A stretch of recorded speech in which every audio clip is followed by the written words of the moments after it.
Hello, my dear students. I once again welcome you all to our online learning platform.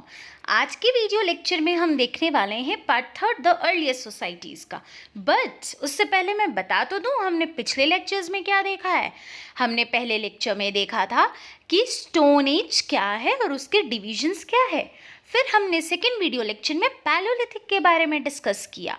आज के भी video lecture में हम Palaeolithic culture के बारे में डिस्कस करेंगे, यानी पैलियोलिथिक एज के बारे में कुछ और न्यू नॉलेज गेन करेंगे। तो चलिए स्टार्ट करते हैं।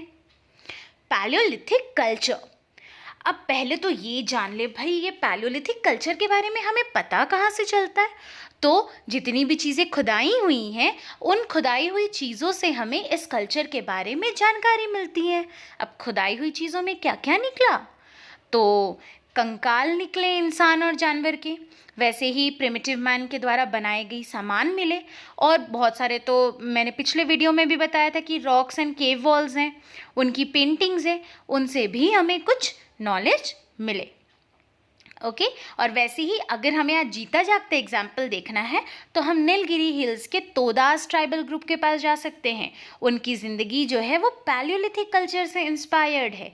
वैसे ही अंडमान आइलैंड्स के ओंगस और जरावास, इनसे भी हम कुछ नॉलेज गेन कर सकते हैं पैलियोलिथिक एज के बारे में। क्लियर है। अब आते हैं कि ये जो पैलियोलिथिक पीपल थे, इनकी सोशल लाइफ कैसी थी। तो मैंने पिछले ही लेक्चर में बताया था कि पैलियोलिथिक ही एज वो पीरियड था जिस समय जो मैन थे वो ग्रुप में रहना सीखे थे, और इनकी जो ग्रुप थी वो 60 to 80 मेंबर्स की ग्रुप हुआ करती थी, और इन्हें बैंड कहा जाता है। अब ये ग्रुप में क्यों रहते थे, तो सेल्फ प्रोटेक्शन के लिए। अब ऐसे सोचो, अगर आप अकेले हो और सामने एक शेर आ जाता है, आप लड़ पाओगे? नहीं ना। तो अब उन्हें रहता था कि भाई जानवर तो खा जाएगा, तो अगर हम लोग ग्रुप में रहेंगे तो हम लोग डरा करके शेर को भगा देंगे। तो इसी सोच के साथ ये लोग ग्रुप में रहने लगे। और एक इंटरेस्टिंग बात बताऊं, वो लोगों को भी डिवीजन ऑफ लेबर आता था। हाँ, वो लोग काम आपस में बांट के करते थे। जैसे कोई चला जाता था हंट करने, कोई चला जाता था प्लांट वुड वगैरह को इकट्ठा करने, कोई घर बनाता था, शेल्टर कंस्ट्रक्ट करता था, तो कोई टूल बनाता था, तो कोई पेंटिंग का काम करता था। इस तरीके से काम उन लोगों ने आपस में डिवाइड कर रखा था। वैसे ही महिलाओं में भी काम बटा हुआ था, जानते हो।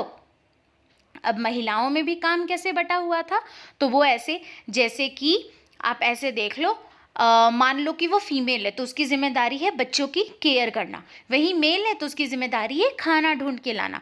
जो कि कहीं ना कहीं आज भी मानते हैं ना कि जो मेल है उनका काम होता है पैसे कमाना और फीमेल का काम होता है घर संभालना।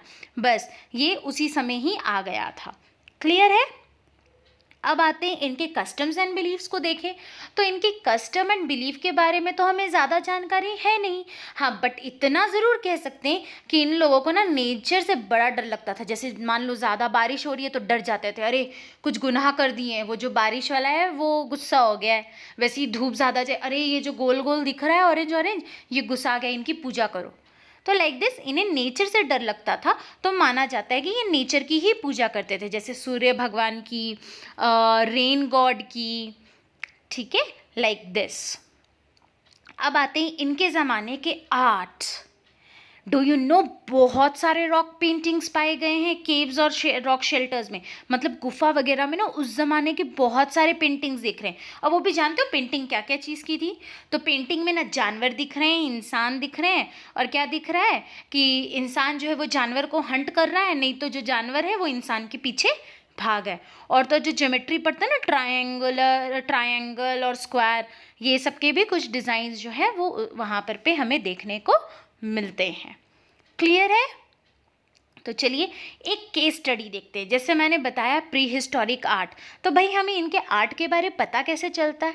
तो जानते हो उस ज़माने के कुछ गुफा आज भी प्रेजेंट हैं, जैसे कि भीमबेटका जो है ये मध्य प्रदेश में है, और माना जाता है कि ये सबसे बड़ा और सबसे स्पेक्टेक्युलर, मतलब देखने लायक रॉक पेंटिंग्स यहाँ पर पे हैं।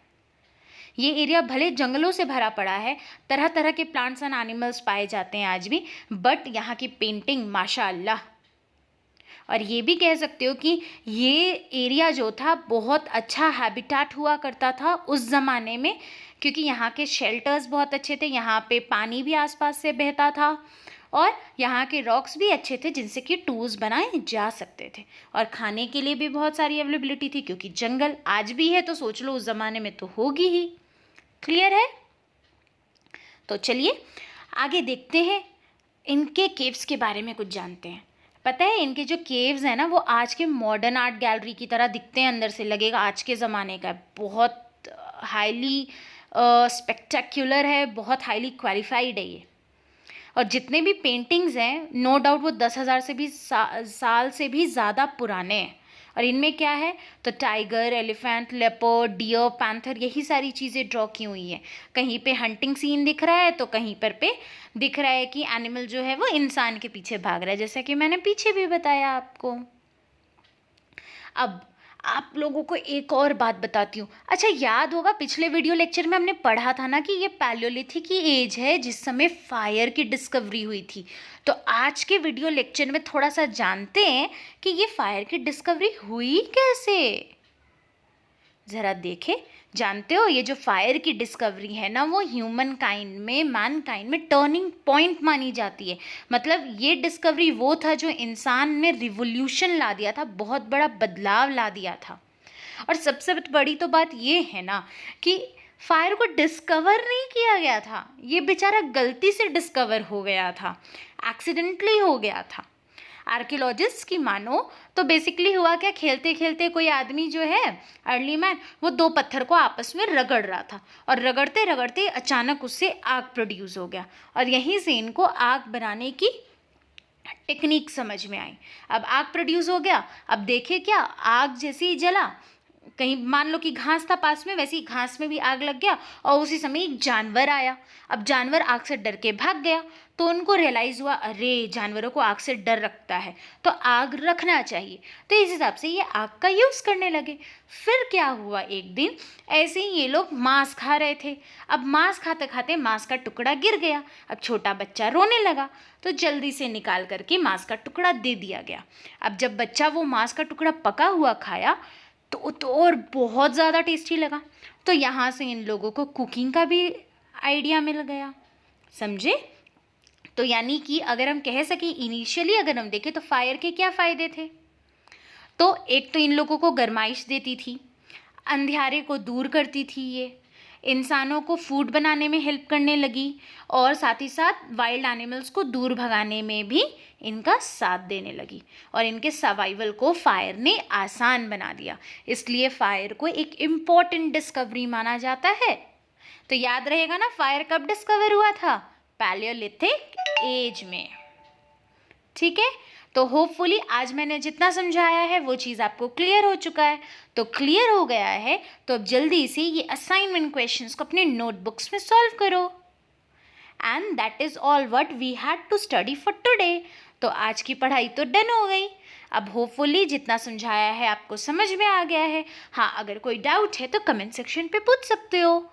So thank you for today, and अगर ऐसे ही वीडियोस चाहिए तो स्टे ट्यून टू अस।